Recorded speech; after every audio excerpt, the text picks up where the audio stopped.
Hi guys, this is Daniel again. I just wanted to make a quick update video to kind of explain my thinking of why I'm not worried at all about this Bitcoin and crypto crash at the moment.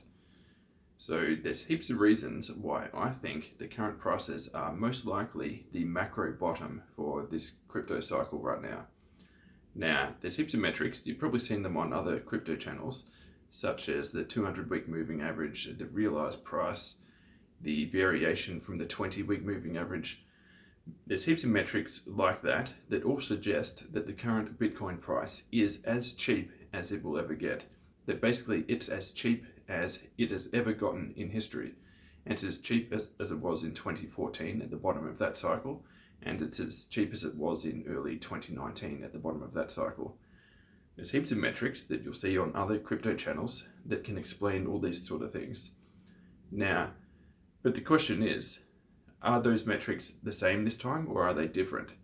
Now, first of all, when everyone says, are things different this time, usually things are not different. So that's one point. That's one reason why I think things are not different right now. If people think that things might be different, if people are worried that things might be different this time, that's usually a very good sign that things are not different, that those metrics are still going to hold true, that this still will be the macro cycle bottom for Bitcoin. By that I mean 17,000, 18,000, the low that we've already reached. Now, another reason why I think this is because everyone's kind of worried that Bitcoin has never existed within a macro market where US stocks are crashing this hard, and within a macro market where interest rates are rising this rapidly and where inflation is this high. And that's a valid concern. And I can see why people would be worried that yes, maybe this time it is different, that the other metrics that suggest it is the macro bottom might not hold true this time because of these macro factors that are actually different. But I don't think that's true. Because if you look back at the previous major bottoms in the crypto market, so 2014 and early 2019, both of those times, they also had a major kind of black cloud hanging over the crypto market at that time. So in 2014, it was right after the Mt. Gox Bitcoin exchange collapsed, and heaps of people, most people, lost all their Bitcoin. It was hacked, it was stolen, it was locked up. That was a major black cloud for the crypto and the Bitcoin market. And that took a lot to recover from, and that is what caused the bottom in that market. That was the major black cloud hanging over the whole crypto market at that time. Now, fast forward to early 2019. During that time, there was a massive hangover from all the ICOs in 2017, and combined with that, there was also the hash wars with Bitcoin. So we had the emergence of Bitcoin Cash and Bitcoin SV that were fighting to be the number one Bitcoin, and no one knew which Bitcoin would survive and which ones wouldn't. That happened at the same time. That's what caused that macro cycle bottom in early 2019. So that was a major black cloud hanging over the market at that time as well. And now, fast forward to today, we have another black cloud hanging over the crypto market, which is the US stock market, interest rates rising, inflation very high, and even the Ukraine-Russia situation. That is a black cloud hanging over the crypto market at the moment. That is causing the market to bottom so rapidly like it has previously. But my argument is, the current black cloud over the crypto market isn't worse than those previous black clouds that we had over the crypto market. I say it's around about approximate to those other things.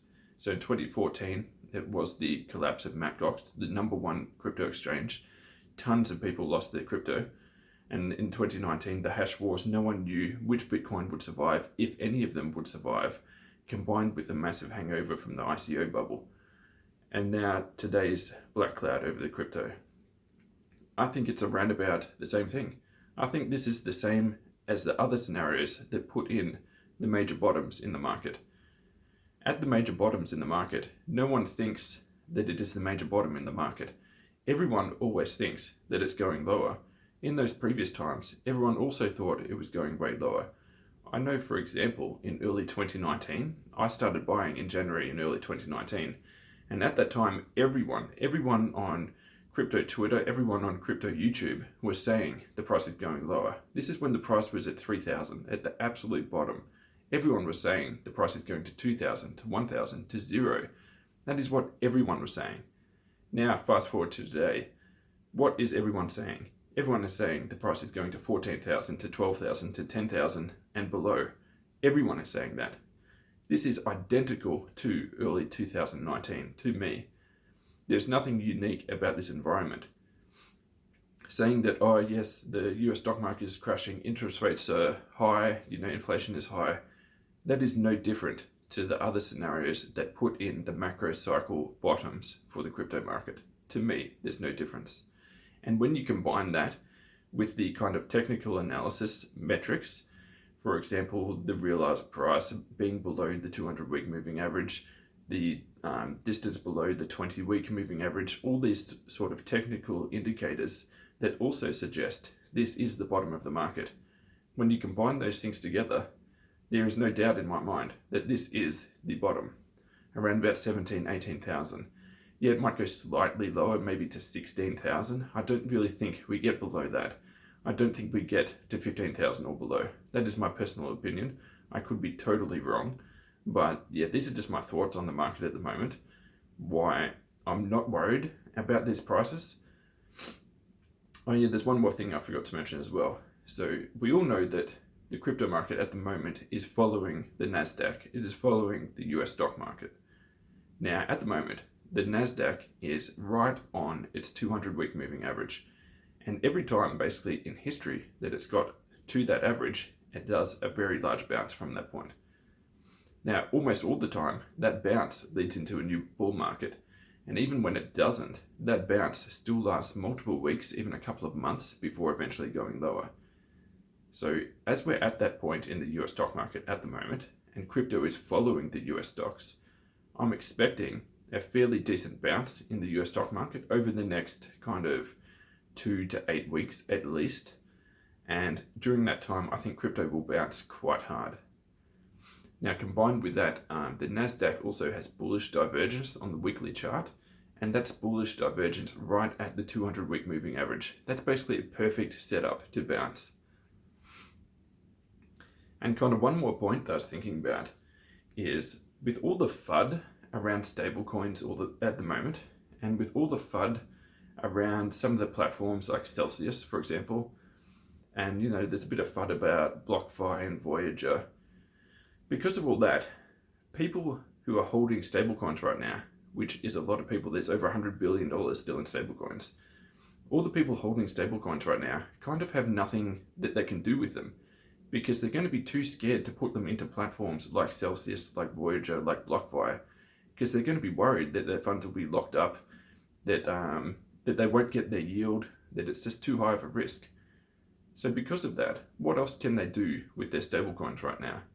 They can either convert it back to US dollars and just get out of the market completely, and there is a little bit of that happening, but not that much. Or the only other thing they can do with their stablecoins right now is buy the dip. That's all they can do with it. And there's over $100 billion in stablecoins right now, in a total crypto market of only 800 billion. 100 billion out of 800 billion. That is a lot of money waiting there, ready to buy the dip.